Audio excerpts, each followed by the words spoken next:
लोग सबसे पहले एक फ्रीक्वेंसी देखेंगे जिसको हम लोग बोलते हैं नेचुरल फ्रीक्वेंसी, राइट।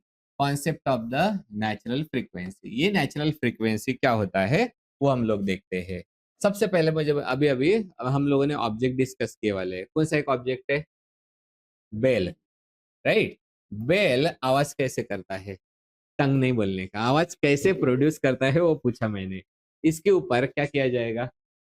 स्ट्राइक किया जाएगा। ओके, सो इसके ऊपर हम लोग क्या कर रहे हैं? स्ट्राइक कर रहे हैं, या फिर इसके ऊपर हम लोग क्या करेंगे? हथौड़ा मार देंगे, राइट। सो ये इसको क्या बोलेंगे? स्ट्राइक किया। उसके बाद में अगर हमारे पास में ये लोहे का एक पतरा है, ठीक है, उसका उसको भी ऊपर भी आवाज करने का है, तो उसको क्या क्या करेंगे? उसके ऊपर क्या करेंगे? हथौड़ा मार देंगे। आप लोगों ने देखा होगा ना, लोहे का टेबल है या कुछ भी हो, आवाज करने के लिए क्या करते हैं? हथौड़ा मार देते हैं। और हथौड़ा मार दिया मतलब उसको क्या बोला जाएगा? It is hammered. ओके। और वो आप गिटार रखे वाली है, वो गिटार में क्या लगे वाला होता है? स्ट्रिंग। ओके, मैंने गिटार नहीं, मैंने मेंडोलिन निकाला है। मेंडोलिन पता है? नहीं, मेला नाम की पिक्चर में वो दिखाई गई है, ठीक है, वो that is the mandolin, guitar का छोटा वर्जन। ओके, तो यहाँ पे क्या लगे वाला है? स्ट्रिंग। स्ट्रिंग को क्या करते हैं? ऐसे ऐसे नहीं करते, इसको क्या बोला जाता है? स्ट्राइक करते हैं। हाँ, हैमर करते हैं नहीं, वाइब्रेट करते हैं। अरे बोलते करते क्या हो? प्लक बोला जाता है, ऐसे करके छोड़ दिया जाता है। सो यहाँ पे this is now a plug. Okay, तो नेचुरल फ्रीक्वेंसी मतलब क्या होती है? सिंपल लैंग्वेज में बताता हूँ। एक अगर हाथ लिया और कान के नीचे एक आवाज निकाली, ओके, तो क्या होता है? ऐसा झन करके आवाज आने चालू हो जाता है, वो क्या हो गया है? That is the frequency of the sound. तो हम लोगों ने क्या देखे वाला है कि अगर कोई भी ऑब्जेक्ट के ऊपर हम लोगों ने क्या क्या किया तब साउंड प्रोड्यूस होगा? या तो स्ट्राइक किया, ओके, नहीं तो हैमर्ड किया, नहीं तो pluck. If object is striked, hammered और the pluck, it will produce the sound. मतलब साउंड क्यों प्रोड्यूस करता है? क्योंकि ऑब्जेक्ट क्या होता है? Vibrate. So it will vibrate, and जो वाइब्रेशन होता है उसकी जो फ्रीक्वेंसी होती है वो कहलाती है नेचुरल फ्रीक्वेंसी। समझ में आ गया? Okay, so what is natural frequency? When object when object is, जल्दी से बताओ, व्हेन ऑब्जेक्ट इज कौन सी चीजें होने वाली है? Strike. Okay,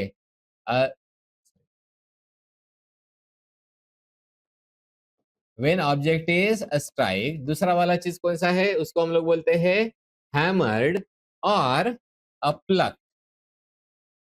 plug, it will vibrate, it will vibrate, and जो वाइब्रेशन की फ्रीक्वेंसी होती है उस फ्रीक्वेंसी को क्या बोला जाता है? Natural frequency. It will vibrate and it's a frequency is called as the natural frequency। मतलब अभी जो भी आप लोगों को मोबाइल पे कॉल आता है, उधर सामने से वाला कोई तो भी हेलो बोल देता है और तुम लोगों को समझ में आ जाता है कौन है। कैसे? साउंड की, सबके साउंड अलग अलग होते हैं, आवाज की फ्रीक्वेंसी सबकी अलग अलग होती है, तो वो आप लोगों को पता चल जाता है, राइट। तो ये वाली कौन सी फ्रीक्वेंसी होती है? Natural frequency. लेकिन बाद में आप लोगों ने बचपन में या अभी भी जब एक्टिंग करते हो बीमार होने की, ठीक है, हाँ, एक्टिंग करते हैं जब बीमार होने की, तब क्या करते हैं? बचपन में सिर्फ पेट दुखता था, ओके। अभी थोड़े से जैसे बड़े हो गए, आवाज को कम करते हैं, आवाज इसको क्या बोला जाता है? भारी हो गया ऐसा दिखाते हैं, आवाज जिसको बैठ जाना बोलते हैं। उसके लिए नौटंकी करके वो भारी वाली आवाज निकालने की कोशिश किए वाली है, करे की वाली है ना। तुमको लगता है कि किसी को समझ में नहीं आता, हर किसी को समझ में आता वो वाली आवाज। तो वो वाली आवाज कौन सी वाली होगी? तो तुम्हारी नॉर्मल फ्रीक्वेंसी थी। उस नॉर्मल फ्रीक्वेंसी को क्या किया तुम लोगों ने? कम किया या बढ़ा दिया? जाड़ा होना मतलब कम करना फ्रीक्वेंसी, और आवाज पतली होना मतलब फ्रीक्वेंसी को बढ़ा देना। ओके, फ्रीक्वेंसी बढ़ जाती है। मेल एंड फीमेल की फ्रीक्वेंसी पहले बताया। मेल की फ्रीक्वेंसी कैसी होती है? ज्यादा या कम? अबे दूंगा ना फटका एक। हाँ, ठीक है, तेरी फ्रीक्वेंसी ज्यादा है। ओके, हाँ हाँ हाँ। सो मेल की फ्रीक्वेंसी आवाज की कैसी होती है? कम। और फीमेल की फ्रीक्वेंसी कैसी होती है? ज्यादा। ओके, तो हम लोग बात कौन सी कर रहे थे, नेचुरल फ्रीक्वेंसी की। तो ये हम लोग जो नॉर्मल में बात करते रहते हैं वो हमारी कौन सी वाली रहेगी, नेचुरल। फिर नौटंकी करके क्या करेंगे, आवाज का भारीपन लाएंगे तो वो कौन सी होगी, फ्रीक्वेंसी कम। और अगर जोर से चिल्लाए तो फ्रीक्वेंसी क्या हो जाएगी, ज्यादा। लेकिन उस पे जाने के पहले वो भी कॉन्सेप्ट देखने वाले हैं। और दो चीजें आने वाली है, एक को बोला जाएगा फोर्स्ड वाइब्रेशन और एक कहलाता है free vibration, right. Free vibration मतलब क्या बताओ, जैसे आप लोगों ने बेल देखे वाला है, ठीक है। बेल को एक बार स्ट्राइक करके छोड़ दिया तो वो क्या होता है, गूंजते रहता है। लेकिन वहीं पे कांस्टेंट मारते रहे तो दोनों का भी साउंड अलग अलग आ जाता है। तो that is called as the, one is the free vibration और दूसरा वाला फोर्स वाइब्रेशन। आप लोगों को सबसे आसान लैंग्वेज में बताता हूँ, झूला झूलने के लिए जाते हो पार्क में, बच्चा अगर वहां पे बैठे वाला है उसको एक बार खींच दिया और छोड़ दिया, बाद में वो झूल रहा है, वो कौन सा वाइब्रेशन हो गया, फ्री वाइब्रेशन। लेकिन हर बार जब जब भी झूला आता है उसको फिर से एक बार फोर्स लगाया जाता है, तब वो जो झूला है कौन सी फ्रीक्वेंसी के साथ में वाइब्रेट होगा, जितनी फ्रीक्वेंसी के साथ में तुम लोग उसको पुश करोगे। ओके, तो that is called as the forced vibration. तो हम लोग यहाँ पे देखते हैं दो कॉन्सेप्ट आते हैं। पहला वाला होता है this is called as the free vibration, और दूसरा वाला जो वाइब्रेशन रहेगा उसका नाम है this is the forced vibration. तो free vibration and the forced vibration. तो बताओ what is the meaning of free vibration. झूला है, इस झूले को क्या किया हम लोगों ने, एक बार मतलब पेंडुलम है, इसको एक बार इधर खींचा और छोड़ दिया, मतलब हम लोगों ने स्टार्टिंग में क्या क्या दिया, फोर्स लगाया। फोर्स लगाने की वजह से क्या हुआ, इनिशियल डिस्प्लेसमेंट, राइट। तो हम लोग फ्री वाइब्रेशन के लिए क्या बोलेंगे, at a first initial displacement is given, right. तो हम लोग क्या बोलेंगे, एट फर्स्ट द इनिशियल जो डिस्प्लेसमेंट होता है, this initial displacement is given, और उसके बाद में अब ये झूला ऑटोमेटिकली अपने आप वाइब्रेट करता रहेगा, that is called as the free vibration. So then जो हमारा ऑब्जेक्ट होता है वो वाइब्रेट होता है, vibrate on its own, on its own, this is called as the free vibration. इसलिए आप लोगों ने देखा होगा जब भी कोई प्लेट नीचे गिर जाती है, ठीक है, प्लेट नीचे गिरने के बाद में ऐसे गूंजते रहती है वो, फिर हम लोग क्या करते हैं, हाथ रख देते हैं, क्यों, साउंड उसमें कम हो, फिर बंद हो जाता है। तो वो जो गूंजते रह रही है वो कौन सा वाला वाइब्रेशन है, फ्री वाइब्रेशन। दूसरा वाला कौन सा रहेगा, that is the forced vibration. Force vibration में क्या होता है कि यही आप लोगों ने छोटे बच्चों को झुला देते हुए देखे वाला है दादियों को, तो उसमें क्या किया जाता है बताओ, जब भी, तेरे को नहीं दिया गया है क्या, या दादी नहीं है, दोनों भी है ना, हाँ, हर किसी को झूले में झुलाया गया है, राइट। तो जब भी झूला आता है हर बार क्या लगाया जाता है, फोर्स। तो वो झूला कंटिन्यूअसली क्या होता रहेगा, वाइब्रेट होते रहेगा, कितने फ्रीक्वेंसी के साथ में, गिवन मतलब अप्लाइड जो हम लोग फोर्स लगा रहे हैं वो वाली उसकी फ्रीक्वेंसी होती है। मतलब यहाँ पे हम लोग क्या अप्लाई करके यहाँ पे डिस्प्लेसमेंट हो रहा फोर्स, लेकिन वहां पे जो फोर्स होता है वो कैसे लगाया जाता है, periodically. So force vibration is that vibration in which the force is applied periodically. So this is the vibration due in in which the force is applied, in which force is applied periodically.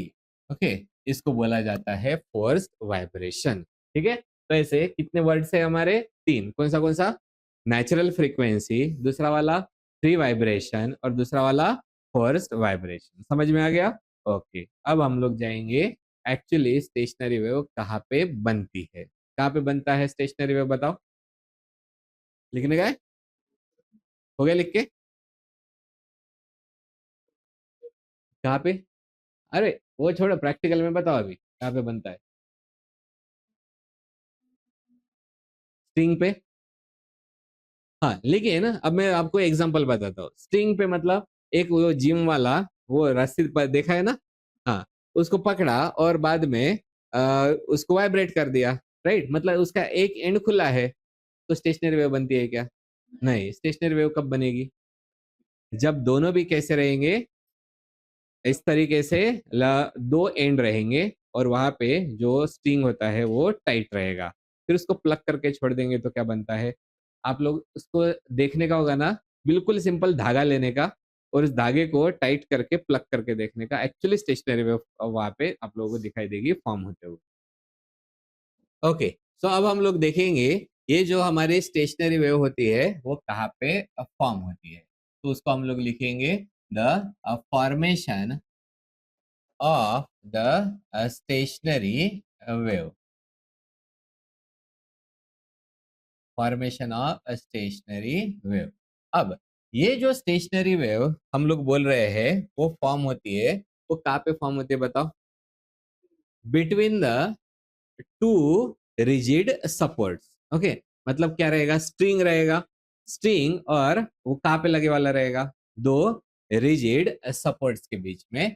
तो पहला वाला लिखेंगे between the, sorry, कहाँ पे form हो रही है? This is the between the two rigid support, rigid support हो गया। तो रिजिड के जगह पे दूसरा वाला कौन सा रहेगा? नॉन रिजिड, जिसको हम लोग क्या बोलेंगे? Free ends, right. So second वाला at the free end, right. अब ये जो between the two rigid support होता है वो कैसा होता है स्टेशनरी वेव फॉर्म? वो हम लोग देखते हैं। एक रिजिड सपोर्ट हो गया, एक दूसरा रिजिड सपोर्ट हो गया, ये हो गया है हमारा स्ट्रिंग। अब इसको हम लोगों ने क्या किया? प्लग कर दिया। या स्ट्राइक करेंगे, हथौड़े से मारेंगे क्या? नहीं, क्या करेंगे? उसको प्लग कर देंगे। प्लग करने की वजह से हम लोगों को इस टाइप की यहाँ पे जो वेव देखने के लिए मिलती है, ये वेव कौन सी कहलाती है? Stationary wave. मतलब इसका अगर हम लोग एग्जाम्पल देखेंगे तो एग्जाम्पल कौन सा है?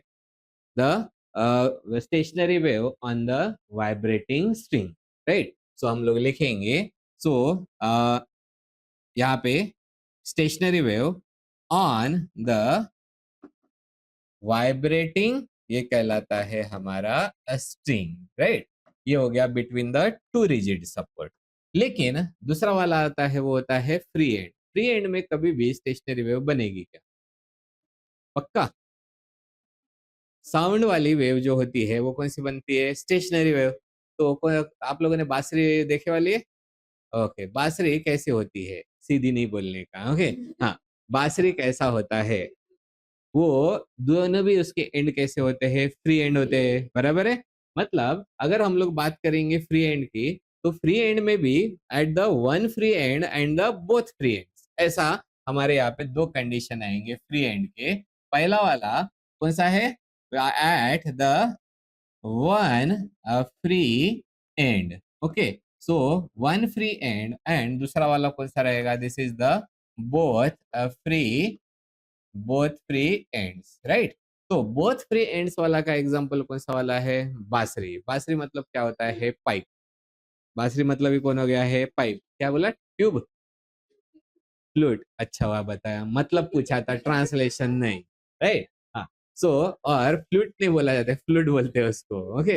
हाँ, सो हम लोग यहाँ पे देखते हैं बांसुरी में ओरिजिनल वाली, वन वाली नहीं, ओके। वो वाली कौन सी थी?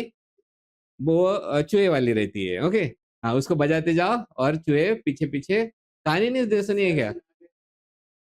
अबे, अबे उसको बीन बोलते हैं, ओके, बांसुरी नहीं बोला जाता है। येड़ा हो गया अरे भाई तू। हाँ, हाँ, ध्यान दो इधर चुपचाप।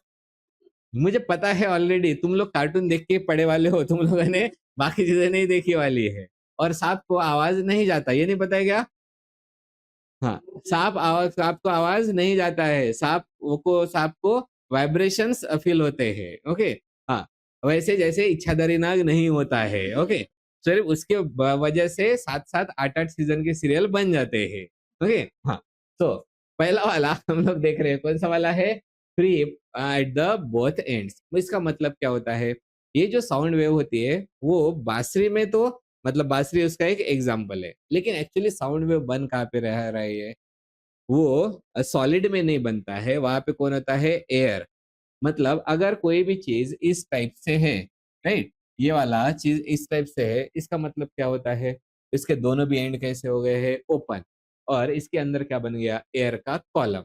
अगर पाइप है, पानी भर के उसको फ्रीज कर दिया और बाद में वो निकाल दिया, क्या बन गया, वाटर कॉलम, मतलब आइस कॉलम हो गया। वैसे ही एयर है तो एयर का भी क्या होता है, गोल वाला, एयर कॉलम।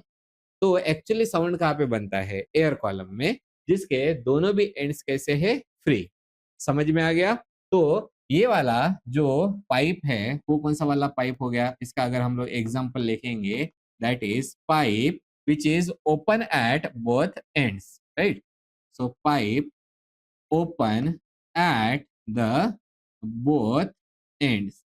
हाँ, ये बड़ा ही इंपॉर्टेंट है, क्योंकि इसके हम लोग बाद में पूरे अलग अलग फ्रीक्वेंसीज निकालने वाले हैं। न्यूमेरिकल है, जो पूछे भी जाते हैं। ओके, बात सिर्फ खेलने वाली चीज नहीं है, और बजाने वाली ही चीज है, लेकिन यहाँ पे न्यूमेरिकल वाला होता है, राइट। तो कौन सा वाला है, it is the free at the both ends. और दूसरा वाला, अगर इसका एक एंड हम लोगों ने बंद कर दिया, तो वहां पे एक एंड बंद हो गया, दूसरा एंड कैसा है, ओपन है, साउंड प्रोड्यूस होगा क्या, ढक्कन बजाए वाला है ना पेन का। हाँ, पेन का ढक्कन बजाए वाला है, अभी नहीं बजा के देखने का। ओके, तब उसमें क्या होता है बताओ, एक जो साइड होता है वो बंद होता है, और दूसरे में बराबर ढंग से फूका, फूका नहीं, ओके ढंग से फूका तो क्या प्रोड्यूस करता है, sound. Okay, that is second वाला। दिस इज द एग्जाम्पल, कौन सा वाला है, ये हो गया है हमारा पाइप ओपन, सॉरी, पाइप इसको क्या बोलेंगे हम लोग, close at one end. There is pipe, this is a close at the one end. तो जल्दी जल्दी बताओ, कितने जगह पे स्टेशनरी वेव फॉर्म हो रही है, pipe between the two rigid support, और फ्री एंड के लिए एक एंड फ्री, और बाद में दोनों भी एंड फ्री। और यहाँ पे ये कैसा बनता है, ये हो गई है हमारी स्टेशनरी वेव, राइट। ये भी हो गई है हमारी स्टेशनरी वेव। जब हम लोग इन तीनों को अलग अलग देखेंगे, तब मैं आपको बताऊंगा कि ड्रॉ कैसे करना है, रंगोली कैसे डालने की है, और बाद में उसको जोड़ने का कैसा है, राइट। तो ये हो गया है formation of the stationary wave. कहाँ कहाँ पे बन रही है बताओ, between the two rigid support. Example कौन सा है, ऑन द वाइब्रेटिंग स्ट्रिंग। तो वाइब्रेटिंग स्ट्रिंग पे क्या बनता है, स्टेशनरी वेव हो गया। अगर उसको किसी भी स्ट्रिंग को धीरे से प्लग किया तो कम वाइब्रेट होगा, और जोर से प्लग किया तो ज्यादा वाइब्रेट होगा, या फिर उसका टेंशन अलग रहा तो फास्ट वाइब्रेट होगा, मतलब फ्रीक्वेंसी क्या हो जाएगी, चेंज। मतलब एक ही इस पे अलग अलग फ्रीक्वेंसी प्रोड्यूस हो सकती है, तो हम लोगों को देखना पड़ेगा कितनी फ्रीक्वेंसी प्रोड्यूस होती है। उसके बाद में pipe open at the one and, मतलब एग्जांपल कौन सा है, इसको क्या लेंगे, pipe close at one and, right. और यहाँ पे pipe open at the both ends. तो आप लोग चाहे तो आप लोग इसको ये भी बोल सकते हैं, pipe open at only one end. तो यहाँ पे ओनली डालना पड़ेगा, इसलिए बेटर क्या बोलेंगे, पाइप। यूजुअली पाइप कैसा होता है, ओपन होता है।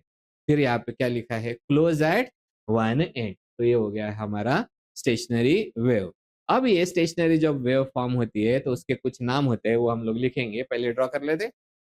तो ये हो गया हमारा formation of the stationary wave क्या होता है, राइट।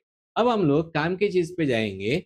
जब भी कोई वेव होती है, ठीक है, इस वेव की के पास में वेव क्या होते रहता है, वाइब्रेट होते रहता है। और ये हमारा कौन सा वाला वेव है, स्टेशनरी वेव। तो स्टेशनरी वेव क्या होगा, वाइब्रेट होगा, तो उसकी क्या रहेगी, फ्रीक्वेंसी। अब ये इसको हम लोग अलग अलग नाम देते हैं, जो बहुत ही इंपॉर्टेंट चीज है। पहली एक जो फ्रीक्वेंसी होती है जिसको हम लोग बोलते हैं नेचुरल फ्रीक्वेंसी। सो बताओ, what is the meaning of natural frequency. हाँ, when the object get hammered, strike और प्लग, और वो करके छोड़ दिया उसको, तो वो वाइब्रेट होते रहता है। तो कोई भी अगर हमारा ऑब्जेक्ट रहेगा जो वाइब्रेट होते रहता है अपने ओरिजिनल पे, उसकी फ्रीक्वेंसी को क्या बोलेंगे, नेचुरल फ्रीक्वेंसी। इसलिए मैं इसको शॉर्टकट में लिख देता हूँ, this is the frequency of the vibrating system. So frequency of the vibrating system, this is called as the natural frequency. फिर एक्टिंग करके फ्रीक्वेंसी, आवाज, अभी हम लोग बात करते रहते तो हमारी एक नेचुरल फ्रीक्वेंसी है। जब एक्टिंग करने के लिए बोला बीमार होने की, आवाज को क्या करते हैं, भारी भारी करते जाते, मतलब आप लोगों को क्या दिखाने का रहता है, आवाज बैठ गया बोल के। ओके, तो वो जो आवाज निकलती है वो भारी भारी करते जाएंगे, उसके बाद में आवाज निकलना बंद हो जाएगा। तो वो कौन सी वाली फ्रीक्वेंसी होगी, लोवेस्ट। लोवेस्ट पॉसिबल, और मतलब कौन सी होगी, बेसिक, और बेसिक को क्या बोलते हैं हम लोग, फंडामेंटल। तो नेक्स्ट वाला जो वर्ड आता है वो कहलाता है हमारा fundamental frequency, right. So what is the fundamental frequency? This is the lowest possible frequency which is denoted by symbol n. तो हम लोग देखते हैं फंडामेंटल फ्रीक्वेंसी। फंडामेंटल फ्रीक्वेंसी आवाज कम करते जाओ, भारी भारी करते जाएंगे, एक टाइम के बाद में आवाज निकलना बंद हो जाएगा, वो क्या होगी, हमारी सबसे lowest possible frequency which is called as the fundamental frequency. लिख देते हैं, this is the lowest possible lowest possible frequency, this is called as fundamental frequency। फिर और एक नाम आता है जिसको हम लोग बोलते हैं हार्मोनिक्स।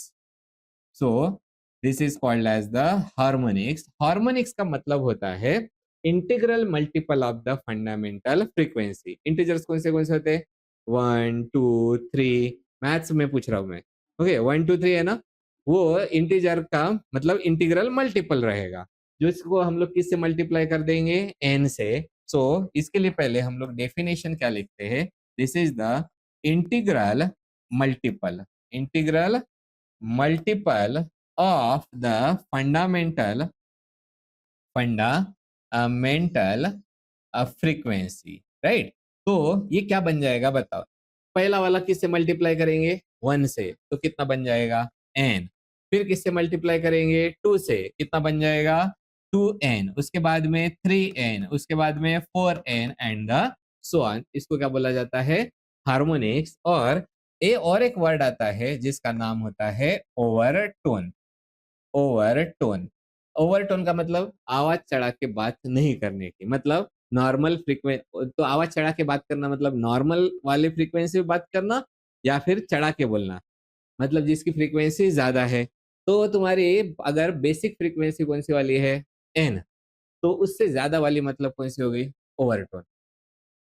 क्या कौन सी वाली, ओवरटोन का मतलब ही क्या होता है, जो फंडामेंटल फ्रीक्वेंसी से ज्यादा वाली फ्रीक्वेंसी है वो कहलाती है ओवरटोन, लेकिन पॉसिबल, मतलब ऐसा नहीं आवाज चढ़ा के बात करना मतलब कितना भी आवाज चढ़ जाएगा। ओके, तो कौन सा वाला रहेगा, higher possible frequencies are called as the overtones. तो हम लोग यहाँ पे देखते हैं what are the overtones, these are the higher possible, higher possible frequencies, right. Higher possible frequencies, इसको हम लोग बोलते हैं ओवरटोन। तो ये इसमें से देख के बताओ ओवरटोन कौन सा वाला है, फंडामेंटल फ्रीक्वेंसी कौन सा वाला है, एन। हार्मोनिक्स कौन सा है, एन, है ना। 2n ये फंडामेंटल है क्या, नहीं। कौन कौन हो गया वो, हार्मोनिक्स। कौन सा वाला, सेकंड हार्मोनिक्स। लेकिन एन से पॉसिबल कौन सा वाला है, 2n इस सीक्वेंस में, ठीक है, दिया वाला है। तो पहला वाला ओवरटोन कौन सा हो जाएगा, 2n। समझ में आ गया। सो अगर मैं यहाँ पे लिख देता हूँ पॉसिबल फ्रीक्वेंसीज कौन से है, n, उसके बाद में 2n, उसके बाद में 3n, उसके बाद में 4n, तो ये वाली कौन सी वाली फ्रीक्वेंसी हो गई है, उसको हम लिख देते हैं, this is the fundamental frequency. इसके बाद में क्या लिखेंगे, हार्मोनिक्स, और यहाँ पे क्या डाल देंगे, दिस इज द ओवरटोन। तो अब बताओ ये कौन सा वाला हार्मोनिक्स है, कौन सा वाला हार्मोनिक्स हो गया, वो इंटीग्रल मल्टीपल है, मतलब वो हार्मोनिक्स पॉसिबल है, इसके सामने कितना होता है, 1, मतलब कौन सा हार्मोनिक्स हो गया, this is the first harmonics, ये वाला सेकंड हार्मोनिक्स, ये वाला third harmonics and so on, आगे बढ़ेगा। लेकिन ओवरटोन का मीनिंग ये क्या दिया वाला है, हायर पॉसिबल फ्रीक्वेंसी। किससे हायर, फंडामेंटल से। तो फंडामेंटल वाला आएगा क्या यहाँ पे, नहीं। इसलिए कौन सा वाला ओवरटोन हो गया, ये वाला फर्स्ट ओवरटोन, ये वाला सेकंड ओवरटोन, ये वाला थर्ड ओवरटोन। तो ये वाला हो गया किसमें, इन पॉसिबल्स में।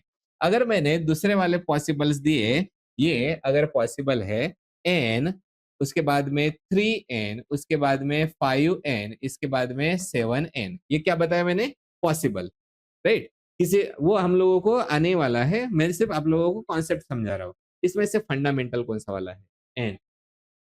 तो मैं यहाँ पे लिख देता हूँ simple, this is the fundamental frequency. अगर हार्मोनिक्स के बारे में बात करेंगे एंड ओवरटोन के बारे में बात करेंगे, तो हार्मोनिक्स बताओ कौन सा वाला है?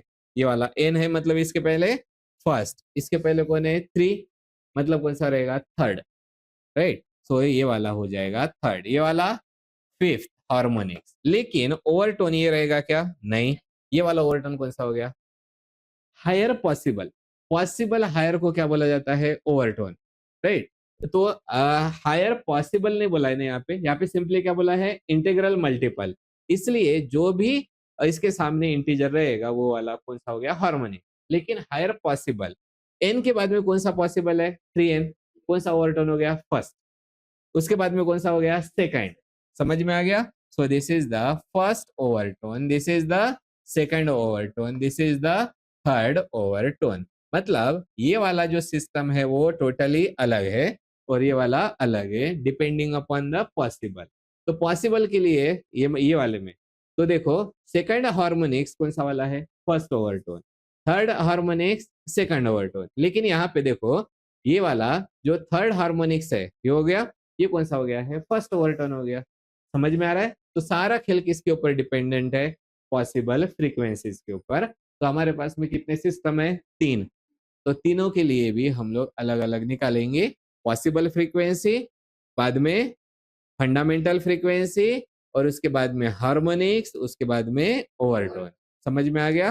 वाला जो कंडीशन आता है वो वाला हम लोग स्टडी कर लेते हैं। उसको बोलेंगे pipe which is a close at the one and, right. Pipe close at one and ये देखने का है हम लोगों को। तो हम लोग उसके लिए वो ढक्कन देखा है ना, ढक्कन में ऐसा ला करके बजाय वाला है, तो वहां पे क्या प्रोड्यूस होता है? वेव। ओके, तो वो वाला हमारा कंडीशन है, that is pipe close at the one and, right. तो अब ये जो देखना है, तो अब इसके लिए सबसे पहले हम लोग ड्रॉ करेंगे, जिसको बोला जाता है अ pipe close at the one and. यहाँ पे मैंने ये ड्रॉ कर दिया, this is the pipe close at one and, हो गया। अब यहाँ पे कौन सी वेव बनने वाली है बताओ? Stationary wave. और अगर हम लोग स्टेशनरी वेव देखते हैं, तो स्टेशनरी वेव में ये वाला पॉइंट कौन सा होता है? नोड। ये वाले पॉइंट को क्या बोलते हैं? Anti node. ये वाला नोड, ये वाला एंटी नोड, और ये वाला नोड। तो बताओ, नोड फॉर्म होने के लिए किसकी जरूरत है? ये सपोज वायर है ऐसा, तो यहाँ पे वो नोड बनेगा, मतलब वायर वहां पे क्या होगा? अटैच होके रहेगा, बराबर है। लेकिन अगर वायर यहाँ पे है, तो ये वायर ऐसे यहाँ पे घूम सकता है क्या? नहीं ना। तो हमेशा रिजिड वाले पार्ट पे कौन बनेगा बताओ? नोड। और फ्री वाले पार्ट पे कौन बनेगा? Anti node. सिंपल, समझ में आ गया? तो ये वाला कौन सा वाला रहेगा? Rigid support. और ये वाला कौन सा है? फ्री, बराबर है। तो रिजिड सपोर्ट में कौन बनेगा बताओ? नोड। और फ्री वाले में कौन बनेगा? Anti node. समझ में आ गया? तो अगर मैं आप लोगों को बताऊंगा कि पहले ये वाला किस्सा हम लोग देख लेते हैं कि फंडामेंटल फ्रीक्वेंसी के लिए यही वाली डायग्राम हम लोग क्यों लेते हैं, ठीक है। तो हम लोग यहाँ पे फिर से एक पाइप ड्रॉ करेंगे। ये वाला पाइप हम लोगों ने ड्रॉ कर दिया, और यहाँ पे मैं इस टाइप से ये कौन सी वेव निकालेंगे हम लोग? This is the stationary wave, हो गया। अब इस पाइप में ये वाली स्टेशनरी वेव बनी है, ये पॉसिबल है क्या? यस, क्योंकि यहाँ पे कौन है? नोड, और यहाँ पे कौन है? एंटी नोड, बराबर है। अब अगर मैंने इसको यहाँ से काट दिया, मतलब हम लोगों ने क्या किया? ये हटा दिया, राइट। तो ये पॉसिबल है क्या? नहीं, राइट। मतलब इसके पहले का पॉसिबल था। अब ये पॉसिबल है क्या?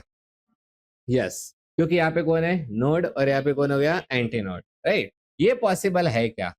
नहीं, क्योंकि यहाँ पे कौन आ गया है? नोड। पॉसिबल है क्या? नहीं। ये वाला? यस। और ये सबसे छोटा वाला पॉसिबल है, इसलिए इसकी जो फ्रीक्वेंसी रहेगी वो कैसे कहलाएगी? Fundamental frequency. समझ में आ गया कॉन्सेप्ट? तो अब हम लोग निकालेंगे वो फ्रीक्वेंसी जिसको हम लोग बोलते हैं फंडामेंटल फ्रीक्वेंसी। और पहले हम लोग लिख देते हैं द फर्स्ट, पहली जो फ्रीक्वेंसी निकालने वाले हैं, this is the fundamental frequency की जगह पे मैं लिख देता हूँ फंडामेंटल वाइब्रेशन।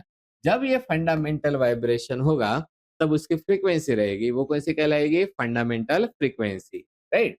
अब फंडामेंटल वाइब्रेशन में कौन सा वाला पॉसिबल वाला हम लोगों को लेने का है, वो जल्दी जल्दी बताओ।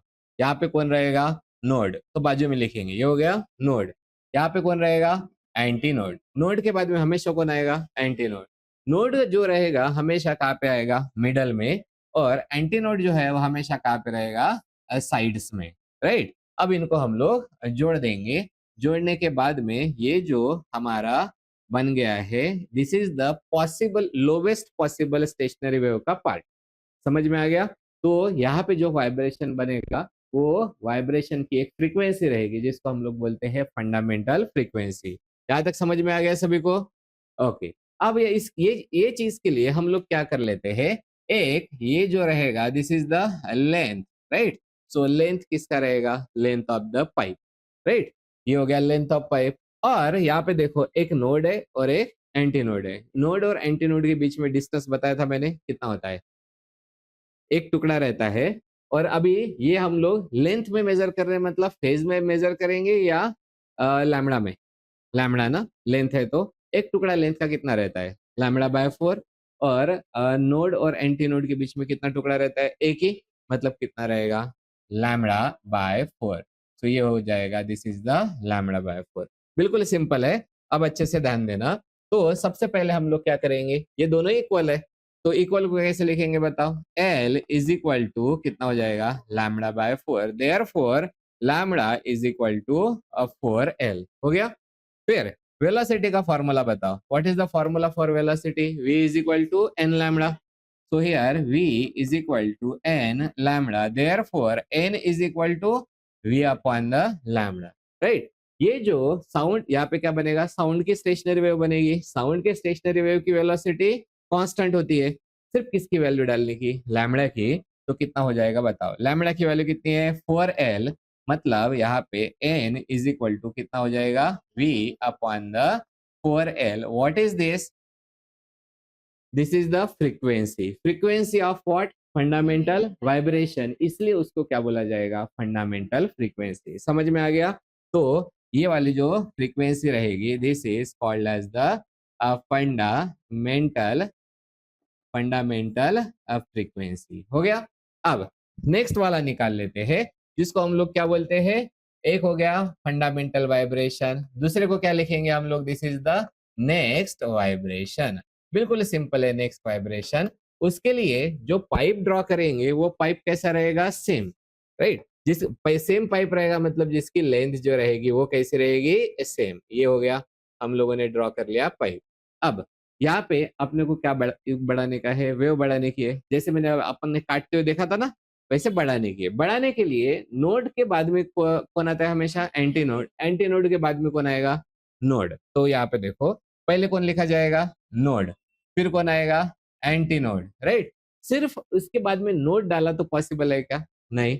कौन डालना पड़ेगा? एंटी नोड भी। मतलब और एक्स्ट्रा कौन आएगा? Node and anti node, right. तो यहाँ पे क्या डालेंगे? नोड, यार यहाँ पे एंटी नोड। नोड के लिए पॉइंट कहाँ पे देने का? बीच में, मिडल में।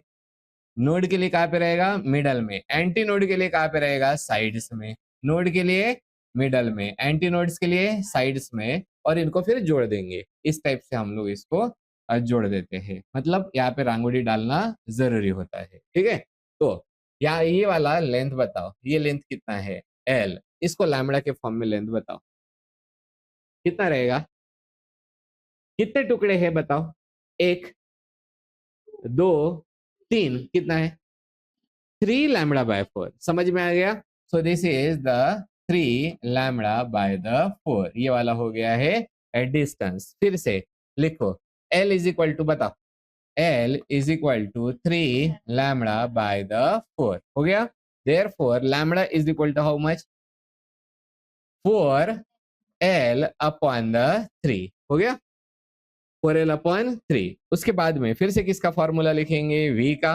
सो बताओ, V is equal to n lambda. और यहाँ पे n रहेगा या n1 लिखेंगे? अभी n1, क्योंकि फ्रीक्वेंसी बदल गई है, right. So here n1 is equal to कितना हो जाएगा? V upon the lambda. Here V upon lambda की वैल्यू कितना है? हाँ, this is the 4l/3, so 4l divided by 3, therefore n1 is equal to कितना रहेगा बताओ? 3v upon the 4l। तो देखो v अपॉन 4l कौन है? n, तो यहाँ पे हम लोग इसकी वैल्यू डाल सकते हैं। Therefore n is equal to 3 into the n1। तो सेकंड वाली पॉसिबल फ्रीक्वेंसी कितने की बनी? 3n। पहले कितनी की है? n। नेक्स्ट वाली 3n। और दूसरा वाला क्या निकालेंगे? Next vibration. फिर से एक बार निकाल लेते हैं। अब ये कौन निकालेगा? Next vibration. ये नेक्स्ट वाइब्रेशन कौन निकालेगा? तुम लोग। ओके। और सिंपल है, सिंपली यहाँ पे क्या करने का है? ये क्या निकाला है? पाइप। ये निकाल दिया पाइप। अब आप लोगों को बढ़ाने का क्या है? इसमें कितना बढ़ेगा बताओ? आगे बढ़ाने का है ना? 1 2 3 4 और 2 डालने पड़ेंगे वहां पे डालने का। जो तो इसके लिए नेक्स्ट वाइब्रेशन के लिए कहाँ से स्टार्ट होगा? यहाँ पे नोड से। और एक्स्ट्रा कितना आएगा? Node and anti node. मतलब कितने? यहाँ पे नोड आ गए 1 2 3 नोड और 3 एंटी नोड। राइट, सो यहाँ पे लिख देते हैं दिस इज नोड, ये वाला anti node, this is node, this is anti node, this is node, this is anti node. Okay, तो ये हो गया है नोड, ये वाला एंटी नोड, ये वाला नोड, ये वाला anti node, this is node, this is anti node. Right, इनको इस टाइप से हम लोगों ने जोड़ दिया। ओके, अब बताओ ये जो लेंथ है उसको वो पाइप की लेंथ कैसी है? कांस्टेंट। ठीक है, और यहाँ पे कितने टुकड़े बताओ? 5 ना, इसलिए कितना हो जाएगा? 5λ/4। ये हो गया 5λ/4। अब इसके लिए फटाफट हम लोग लेंथ लिखेंगे। L इज इक्वल टू कितना हो जाएगा? 5λ/4। Right, therefore lambda is equal to 4l by the 5। हो गया। फिर निकालेंगे, सेम सेम तरीके से लिखते जाने का है। v is equal to n2 into the lambda, therefore n2 is equal to v upon lambda, therefore this one will be is equal to v upon the 4l upon the 5। so इसी को हम लोग कैसे लिखेंगे? 5v upon the 4l, मतलब ये कितना हो जाएगा? n2 is equal to 5n। तो कौन से पॉसिबल है बताओ? n, 3n, 5n। अब सीक्वेंस बता सकते हो तुम लोग डायरेक्टली? तो नेक्स्ट कौन सा हो जाएगा? 7n, उसके बाद में 9n। तो हम लोग इसको यहाँ पे लिखेंगे द पॉसिबल, यहाँ पे आ जाएगा there are the possible frequencies. Possible frequencies कौन से पॉसिबल फ्रीक्वेंसीज है? नाम बताओ जल्दी जल्दी। पहला कौन सा होता है? n। उसके बाद में कौन सा आ गया? 3n। उसके बाद में 5n। उसके बाद में 7n। उसके बाद में 9n and the so on. ये कौन से हो गए हैं? Possible frequency. अब हम लोग जाएंगे यहाँ पे। अब इसमें से कौन सी निकाल के रखी है? Fundamental frequency. फंडामेंटल फ्रीक्वेंसी मतलब कौन सी? पहली, दैट इज द n। अब हार्मोनिक्स मतलब इंटीग्रल मल्टीप्लर, और ओवरटर्न मतलब हाईएस्ट पॉसिबल। राइट, अब इनको हम लोग नाम देंगे। पहला वाला कौन सा वाला होगा बताओ? ये जो फ्रीक्वेंसी रहेगी ये कौन सी वाली फ्रीक्वेंसी है? This is the fundamental frequency. Right, ये हो गई फंडामेंटल फ्रीक्वेंसी। अब दो चीजें हैं, कौन से? एक होता है हार्मोनिक्स और दूसरा होता है ओवरटोन। सो हम लोग यहाँ पे लिख देते हैं। पहला वाला कौन सा है? दिस इज द हार्मोनिक्स, नाम लिखेंगे हार्मोनिक्स। और दूसरी वाली चीज कौन सी होती है? तो वो होता है हमारा ओवर टोन। राइट, पहले जाएंगे हार्मोनिक्स के ऊपर। हार्मोनिक्स बताओ, what is harmonics? Integral multiple of fundamental frequency. ये फंडामेंटल फ्रीक्वेंसी को कौन से इंटीजर से मल्टीप्लाई किया गया है? 1। इसलिए कौन सा हार्मोनिक्स होगा? ये फर्स्ट हार्मोनिक्स। तो फर्स्ट हार्मोनिक्स की फ्रीक्वेंसी कौन सी है? n। देन ये वाला कौन सा हार्मोनिक्स होगा? Second harmonics. तो सेकंड हार्मोनिक्स की फ्रीक्वेंसी कौन सी कितनी हो जाएगी? 3n। कैसे लिखेंगे? फ्रीक्वेंसी ऑफ द कौन सा हार्मोनिक्स है? सेकंड हार्मोनिक्स ना। फ्रीक्वेंसी ऑफ सेकंड हार्मोनिक्स कितना हो जाएगा? 3n। समझ में आ गया कैसे लिखने का है? नेक्स्ट ये वाला सॉरी, उल्टा हो गया। ये वाला कौन सा वाला हार्मोनिक्स है? पहला कौन सा है? फर्स्ट। यहाँ पे कितने से मल्टीप्लाई किया गया है बताओ? 3 से। हाँ, अब बताओ यहाँ पे कितने से मल्टीप्लाई किया गया है? हार्मोनिक्स मतलब क्या बोला गया है? Integral multiple. यहाँ तक समझ में आ गया? इसको कौन से इंटीजर से मल्टीप्लाई किया है? 1, इसलिए कौन सा हार्मोनिक्स? फर्स्ट। इसको कितने इंटीग्रल से मल्टीप्लाई किया वाला है? 3 से, इसलिए कौन सा? थर्ड। राइट, जो इंटीजर से मल्टीप्लाई किया वाला है वो वाला उसका हार्मोनिक्स। इसको फिफ्थ फिफ्थ हार्मोनिक्स, इसको सेवंथ हार्मोनिक्स, इसको ninth harmonics and so on. तो बताओ थर्ड हार्मोनिक्स को कैसे लिखा जाएगा? N3H, बराबर है। और उसकी फ्रीक्वेंसी कितनी है बताओ? 3N, right. और इसकी फ्रीक्वेंसी कैसे निकालेंगे? N का फॉर्मूला, N का फॉर्मूला V, जल्दी से बता, अरे न पलटाओ और बताओ कितना है? V upon 4L, right. समझ में आ गया? तो N का फॉर्मूला कितना है? V upon 4L। तो उसके ऊपर से फिर ये सारी चीजें आएंगी। यहाँ तक समझ में आ गया? अब ध्यान दे दो, नेक्स्ट ये इंपॉर्टेंट है।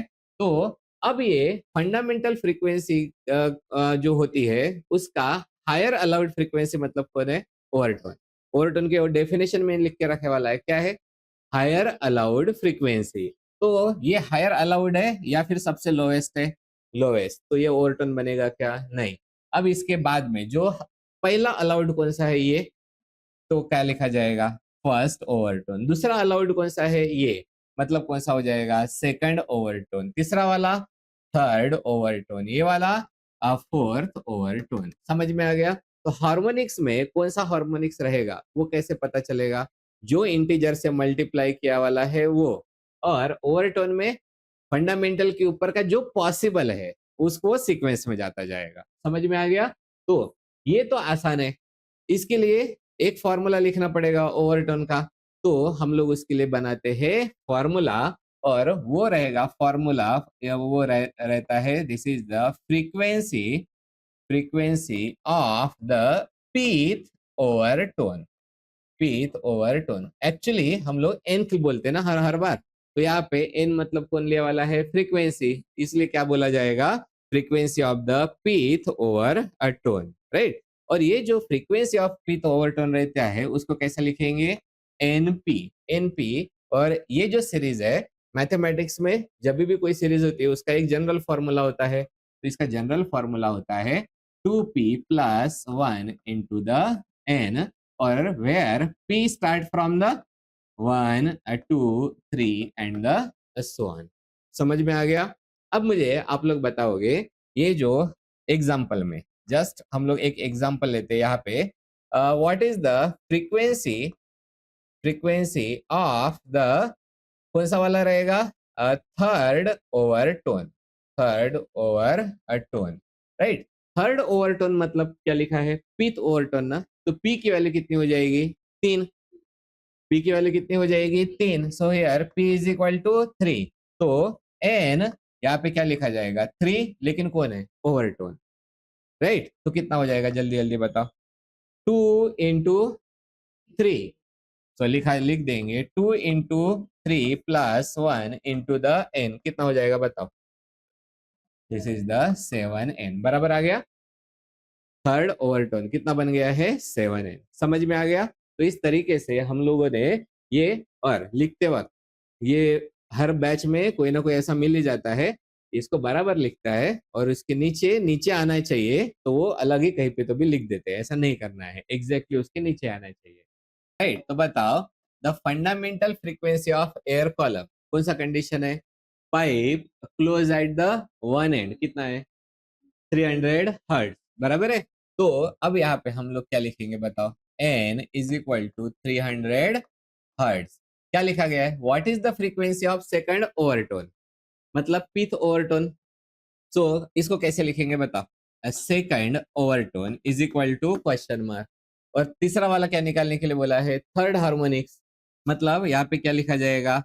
3h, right. हाँ, आप लोगों को सेकंड ओवरटोन के लिए फॉर्मूला कौन सा लगने वाला है?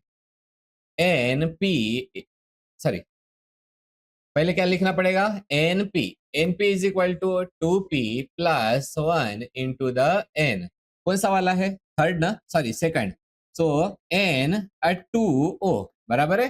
तो p की वैल्यू कितनी रहेगी बताओ, p की वैल्यू कितनी रहेगी 2, तो कितना हो जाएगा 2 इंटू 2 प्लस 1 इंटू एन, मतलब कितना होता है 5n, राइट। सो वैल्यू डाल दो, मल्टीप्लाइड बाय कितना रहेगा 300, कितना हो जाएगा 1500 हर्ट्ज। और दूसरा वाला कौन सा निकालने का है, हार्मोनिक्स का। हार्मोनिक्स का सीधा सीधा रूल क्या है, जो बोला गया है वही उसका मतलब इंटीजर है, तो ठीक है। सो इसलिए अगर हार्मोनिक्स निकालने का है तो हम लोगों ने क्या निकाल के रखा है, N3H, तो कितना हो जाएगा बताओ 3n। तो थर्ड हार्मोनिक्स कितना है 3n, तो बताओ दो कितना आ जाएगा 3 into 300 that is the 900, so 3 into 300 that is the 900 hertz। Simple एकदम, ओके। और दो या फिर छुट्टी दे दूं, ठीक है जा सकते।